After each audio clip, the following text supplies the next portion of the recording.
For years as a freelancer, I never knew what the concept of cash flow means.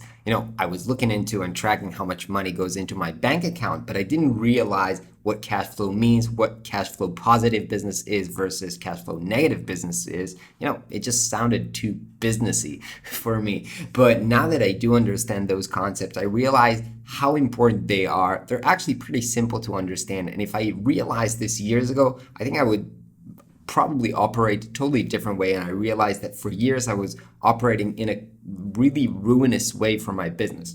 So let me get started by explaining the concept. So imagine two different businesses.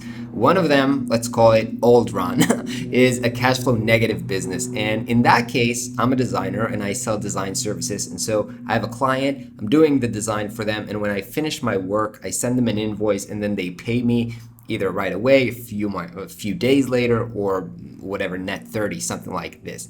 In this case, what actually happens if I'm working on a project that is, let's say, 1 month or 3 months, I'm actually getting in debt while I'm doing this project because I have my ongoing costs. Like I have to pay rent, I have to, eat, I have to pay my taxes, all those stuff which I pay when I don't have money in the bank. And only when I finish doing that, whether it's 1 month or 3 months later, I'm getting money. So actually, I'm going in debt in order to do the job. And that's in some cases, the more client you have, the bigger your debt is. Because let's assume that for a certain project, I have to hire a photographer or a web developer or whatnot to help me. So I'm paying them, or like salaries for my employees if I have an agency. So I'm actually paying everybody, but I'm not getting paid myself. So the more clients I have, the bigger my debt is. And at some point, I might even say, look, I can't take on new clients because I can't get into more debt. So that's business model number one, which for years, that was the way that I used to operate. That was the way that my payment term would be like. I'll finish the work, I'll send them over, and then I'll send the invoice.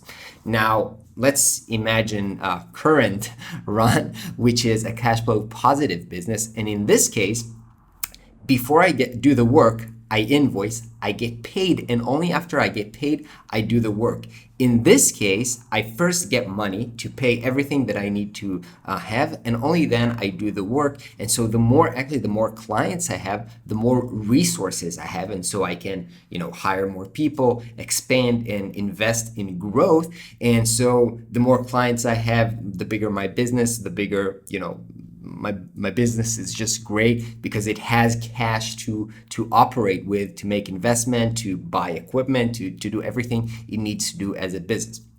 Now, as I said, and as those names hinted, for years when I just started out, I used to charge in the cash flow negative kind of way. I used to first do the work, and then I would, chase my client and hope that, they will pay me. That was very, very frustrating. At some point along the years, I've started to migrating into taking upfront payment. And the truth is, it wasn't because I realized, that I need to be a cash flow positive thing. It's just that I realized that when you charge upfront, your clients are more likely to be, engaged, invested, and would like the project to succeed. So it actually improves your relationship with the clients. And at some point I moved to I think it's standard for a lot of freelancers or established freelancers where you charge 50% upfront and then maybe 25 at some middle of the way milestone and then 25 at the end. That I used to do for many years recently, and just recently in my latest business model where I do 3 months engagement with my clients, I actually get paid 100% upfront. So I have 3 months engagement. I get paid at the beginning of the month for the work that I'm about to do that month, and then this happened 3 times and every month. So it's actually, 100% upfront payment, and that's super cash flow positive business, and that is great. Now, the reason that I'm telling you this about is that just recently I had a little bit of cash flow struggles in terms of I had one client that I actually really wanted from a big company, pretty well-known company, who we were in a negotiation with, and I sent them a proposal, and they said, yeah, looks great, let's proceed in the process. And when they opened all the in their systems, vendor, supplier type of thing, they actually sent me some contracts and some things to fill out, and I realized that they said that they're paying net 60. And net 60, what it actually means is that you're getting paid 3 months after you finish the work. So if you send an invoice today, we are in October. So if you send the invoice in October 2nd, it's going to be up until the end of October. So it's November then, and then 60 days. So then November, December, I'm probably going to be paid in at the beginning of January. So for me, that's a huge no-no. And I told him, hey guys, didn't you see, my payment term? I'm not going to work this way. And they were like, no, but we're a big company. That's how we work with all the supply. So we got into this negotiation where I told him I can't work under these terms.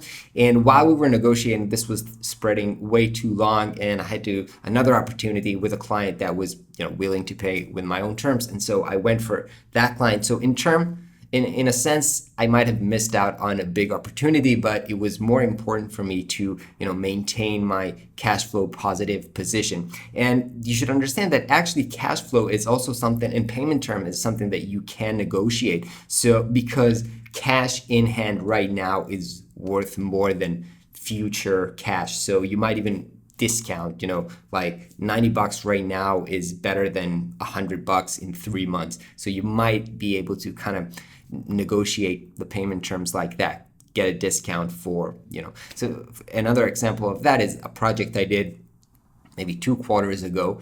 They were asking me for a discount, and I told them, look, I don't usually do discounts, but what we can do is you can pay 50% of the project right now, and we're only going to start working in 2 months. So they got a discount, but they paid 2 months before we started the project. So you can negotiate that way, and in that sense create a cash flow positive type of business.